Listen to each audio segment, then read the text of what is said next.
Ma'am আসবো? Sorry আমার একটু দেরি হয়ে গেল। না কোনো ব্যাপার না, কোনো ব্যাপার না, তুই যখন ইচ্ছে করিস আসতে পারিস। যা। এই ম্যামের আবার কি হলো?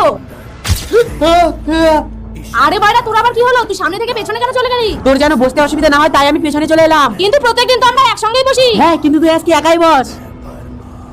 আমি এই ঘরটা এখনই পরিষ্কার করে গেলাম, কে আবার নোংরা বললো? সরি কাকু, আসলে আমি একটু নোংরা করে ফেলেছি।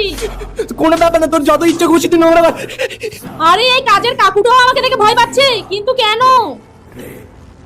বাচ্চারা তোরা হোমওয়ার্ক গুলো নিয়ে আয়। ম্যাম আমি হোমওয়ার্ক করতে পারিনি। কি রে তোরা ওকে হোমওয়ার্ক করে দিতে পারিসনি? Sorry, বেঙ্গি, sorry. কিন্তু তোদের হয়েছে নাকি? তোরা আমাকে দেখে কেন ভয় পাচ্ছিস? আরে বেঙ্গি তুই একদিন স্কুলে এসে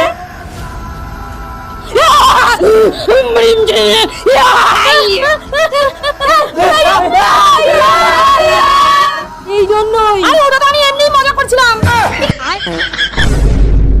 তার আগে তোমার মা যদি এখনো বেঁচে থাকে তাহলে এই ভিডিওতে একটি লাইক দিয়ে চ্যানেলটিকে সাবস্ক্রাইব করে দাও আর কমেন্টে আই লাভ ইউ মা লিখে যাও।